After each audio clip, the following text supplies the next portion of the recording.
you're stating. Can I ask? Okay. But Yep. your opinion fuels hatred. Can I just ask you again? I want you to know that, and I want you to get that. Okay. Can I ask you again? Because I get you have your opinion. Yes. I have mine. If your opinion's wrong. Okay, that's... And not. Tommy Robinson recently stepped onto the University of Florida's campus and left no stone unturned, literally. Invited to make a speech on the rise of American immigration and extremism, one Muslim student hiding behind a black nose mask pulled the victim card and instantly regretted ever finding herself in America. What unfolds isn't just another campus talk. It's the most brilliant religious takedowns you'll see today on the internet. The jizya. Jew hatred is Sharia. Apostasy. You have to be killed if you leave Islam. There is no freedom of religion. You're not allowed to change your mind. Yeah? It's punishment. Let me show you a video here quickly. These are the faces of the British victims of so-called honour killings. I'm saying so-called because the word honour has no place in any discussion about murder and abuse. There are an estimated 12 victims each year in the UK, mostly young women, who are accused of shaming their family. We have people ringing that have had relationships that are disproved by family members.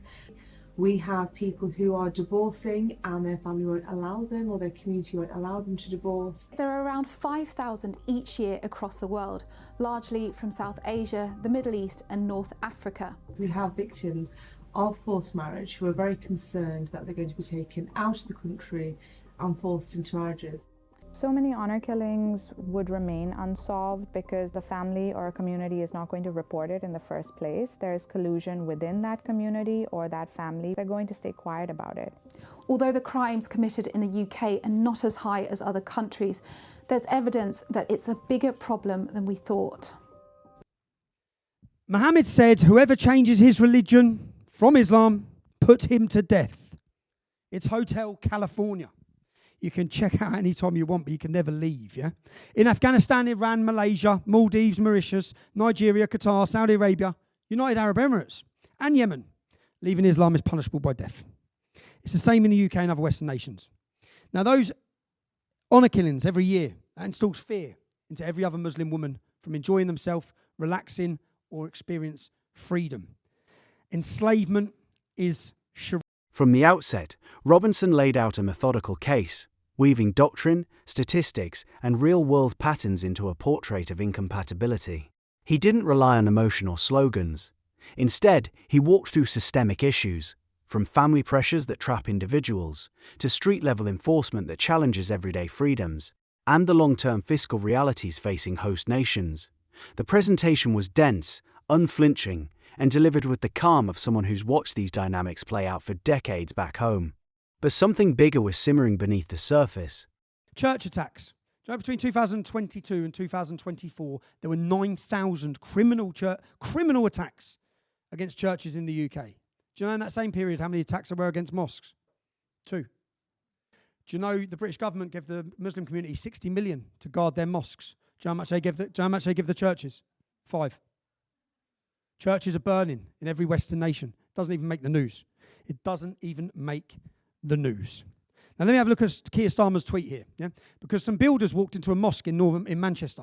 I am concerned to hear of the incident at Manchester Central Mosque last night. I know this will be worrying for the Muslim communities, especially during Ramadan, a time of peace and reflection.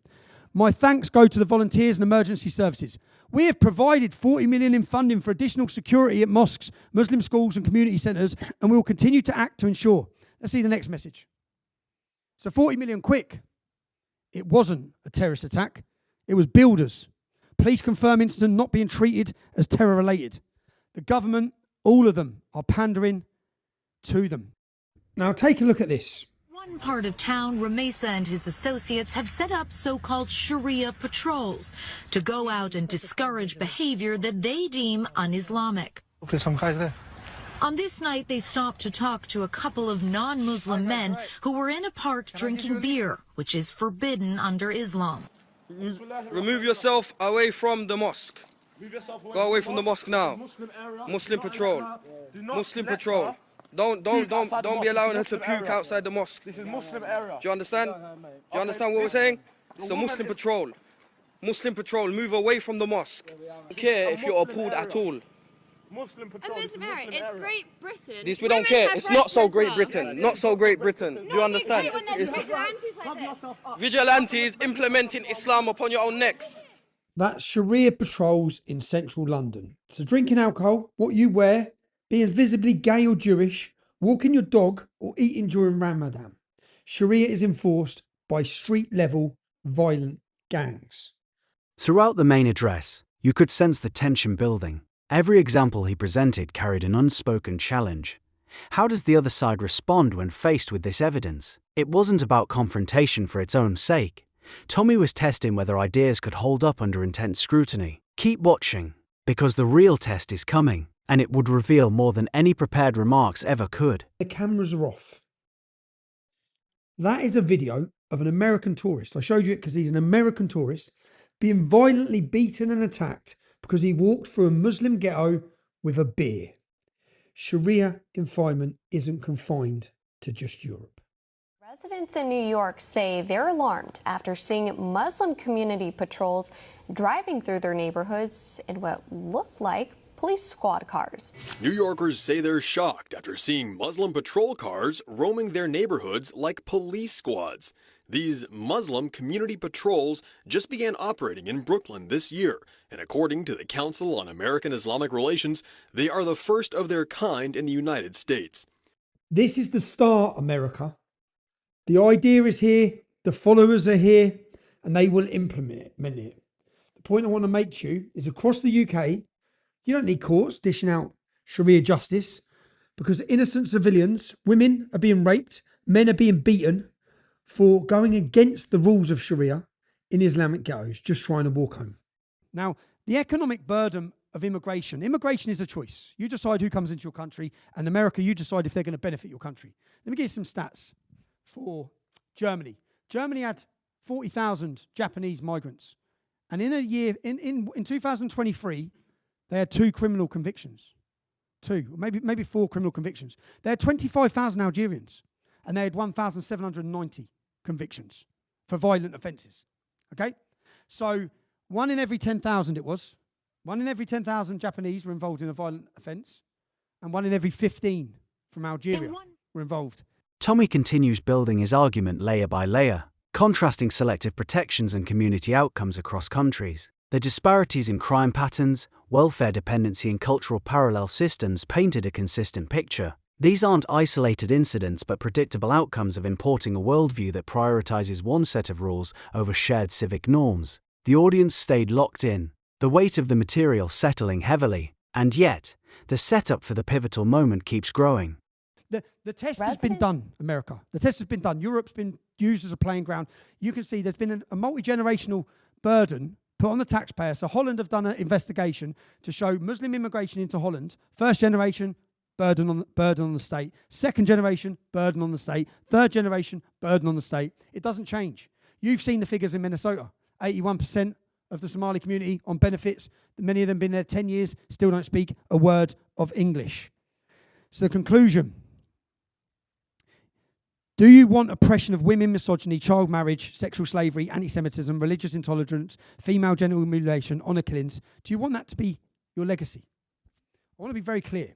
Islam is incompatible with freedom. Islam is incompatible with equality under the law. There is only one law of Allah, Sharia. And there is no equality for women and no equality for non-Muslims. Islam is incompatible with your constitution. Islam is incompatible with democracy. And it's incompatible with the United States of America and every other Western nation. Even the European Union worked this out in 2007, I believe, in the European Court of Human Rights. They've done an investigation. They found that Sharia law was incompatible with Western democracy and freedom due to their views on women, homosexuals, and free speech. Yet still, Islam floods our nations. It's not enough to declare these things. It's not enough to legislate that Islam and Sharia are incompatible with Western civilization. The UK has the legislation to protect freedom, to protect women and children. And look at the state of our country. My simple message for you is... Why does this particular speech linger in people's minds? Not just for the content, but for what happens when the floor opens. Robinson's approach invites engagement, creating space for exactly the kind of exchange that exposes raw nerves. Stay with it. You're about to see why this Q&A stands out as must-watch territory. Please listen carefully, because I have watched this disaster unfold in my home country and my hometown for 40 years. Please don't find yourself watching this video in 10 years' time saying, why did we not listen? When the problem has got worse, wishing you had done something. Your children and your grandchildren will ask you, what did you do to save America, mummy? Islam is not a religion. It's a hostile, totalitarian political ideology that seeks to conquer and dominate every aspect of private, public, and national life. As I said, not my view. That's the Islamic doctrine's view. As long as it's protected as a religion, it will exploit suicidal Western tolerance. I urge you to push through. This is the, I'm finishing now, but these are the points I urged Congress, because I know I had to look at the legalities and laws. I urge them to push through an immediate pause on immigration from Muslim majority nations, a crackdown on illegal immigration in the Muslim Community Deportation Act, vetting to require foreign legal codes to be renounced for all visa applications and naturalisation candidates, a hard stop on all federal grants for any institutions, mosques, schools receiving funding from Sharia states such as Qatar, Saudi Arabia and Iran. Making, promoting, operating or enforcing any ruling from religious courts or attribution systems a federal felony. Now those actions will slow Islam's progress. It will slow it down. However, just to be blunt, you must recognise it is not a religion. Strip it of that status. Recognise it for what it is. Only then will the government of the USA be able to act forcibly and without fear. Ban the Quran. It's full of hate. Ban the call of prayer. Ban mass praying in the street. Ban the burqa and the niqab. Shut down the mosques. Round up and deport every Islamic extremist preacher. Round up and deport every extremist your security services are monitoring. If you do all of this, you may have a chance to save the United States of America. Now, I know that went on for a long time. I thank you for giving me patience there. Now here's where the atmosphere changes completely. I'm sweating. It was a long presentation, but I thought it was important to get the understanding. So thank you. I'll do Q&A. I'm not limited by time. Yeah, got a couple of minutes. That's right. Oh, yeah, I disagree. Come up and talk. Come on. Do you want to come up? You can stay right there. But you can hear me. Islam You still think COVID's going on? is a religion What's the mask? Can I ask what the mask for? because COVID is going around. COVID's going around. COVID was never going around. Okay. Are you vaccinated? Islam is a religion. You are pushing racist hatred Yep. on a public campus, university. Yep. People of all backgrounds, That's fine. people of your background, come here. Okay. It deserves to be a safe place, Okay. not a place for your hatred. That's fine. Can I ask you just one question? What did I say that is pushing racist hatred? What did I say? Said that you Yes. to Congress and spoke to Congress, Yes. the points that you gave, Yes. that you would like them to round up all of the Muslims in their mosques. No, I didn't say that. No. Do you want me to read you what I said? Let me read you what I said, because you're lying. You're lying. Okay? What I said was round up and deport every extremist preacher. Do you have a problem with that? Extremist preacher. Do you have a problem with that? Is that by your definition or Do you have a problem with... Do you see the men who were calling for murder on that video? You see the men? is that by your definition? Okay, listen. Do you see the men that were calling for murder on that video? Is that by... No. I'm asking for your definition. Do you know the man on there? So we have a lot of different definitions of... Excuse me. Do you know the men you saw in that video? We have a lot of different definitions. No, your definition. I'm asking for your definition. You. Okay, so your definition. You know the man on that video who called for murder in the videos? Show the man on that. Okay, well, any of the men that you saw in that video calling for the murder and takeover of the United States, the subjugation of non-Muslims, any of those problems, do you define them as extremists, or do you define me as extremist for calling? You can feel the room lean in. This isn't an abstract debate anymore. It is about to be the most personal and unscripted takedowns of all time. The heckler's intensity suggests deep investment in the counter-narrative. What happens when that meets sustained, evidence-based questioning? The answer unfolds in a way that makes this segment impossible to forget. I don't define either one of you as extremists. I define you as having a viewpoint and an opinion that you're stating. Can I ask? But Yep. your opinion fuels hatred. Can I just ask you again? I want you to know that, and I want you to get that. Okay, can I ask you again? Because I get you have your opinion. Yes. I have mine. If your opinion's wrong. Okay, that's... And not just wrong, Not just wrong. Your opinion is based on lies. You just lied. You said that I incited racial hatred. I asked you what I said. I asked you what I said that was racial hatred. You said I said deport every Muslim. I corrected you that I didn't say that. I told you what I said. You said go into the mosque. No, You said take extremist preachers. Yes, is there a problem with that? You're gonna just go into mosque and take people because of your definition of extremism, how you define people? No. Oh, that's not okay. This country is more than better than them coming into our churches and killing and murdering us. Another voice seated in front couldn't help but speak up and ask the lady an uncomfortable question. Would she prefer everyone to keep shut and watch dangerous men come into America and kill everyone? Here's a recap. It's better than them coming into our churches and killing and murdering us, right? Now let me ask you. With everything you just heard on those videos, what would you do to stop those people? What would I do to stop those? Yes. Those people. Yes. All over the world. No, the ones in America. The ones you just saw. What would you do to stop them? They're all over the world, so I won't stop them. Me. Why would I? Well, we will stop them. Yeah. You may not want to stop them. But many Americans will. Minority compared to them, you know. Many Americans want to stop them. You're a minority compared to them. I'm asking. That's the whole point here. Yeah. Exactly. You're afraid, but it's not true. It's a false. Yep. It's a false fear. You're right. I made up every single thing they were saying on that video. They're attacking everybody else. Do you not not see all of these? They're not. Do you not pay attention to the news in the last month or so? All of the attacks. What's your name? Sorry. What's your name? Attacking. Sorry. Excuse me. What's your name? What's your name? What's your name? They're attacking anyone else in here. What's your name? No. What's your name? I'm not gonna give you. Okay, but what I'm saying is, the dynamic exposes a gap. One side operating from primary examples and data, the other from generalized defense. As the tension continues to mount, Tommy makes another shocking statement. Pay close attention now. The emotional peak is approaching. This is why the entire speech rewards careful viewing. It's not the prepared portion alone that delivers impact, but this living demonstration of worldview meeting resistance. The build-up makes the payoff hit differently. You're afraid, but it's not true. It's a false. Yep. It's a false fear. You're right. I made up every single thing they were saying on that video. They're attacking everybody else. Do you not see all of these? They're not. Do you not pay attention to the news in the last month or so? All of the attacks. What's your name? Sorry. What's your name? Attacking. Sorry. Excuse me. What's your name? What's your name? What's your name? They're attacking anyone else in here. What's your name? No. What's your name? I'm not gonna give you. Okay, but what I'm saying is, what I'm struggling here with. Okay, if I just stood up here and gave my opinion on everything, I'd understand what you're saying and you'd have an argument. Yeah. I've just stood here. I've quoted the verses and read what they say. But those are your interpretations. No, they're not. Did you not watch any of the thing? Have I just done? Have you just walked in here or something? Have you read the entire Quran? Yes, I have. I've wrote a Quran. Yes. So you've taken the entire Quran and take it to your... No, what I just did is I gave you Islamic scholars' interpretations. Your interpretation. No, it's not. You read... No, it's not.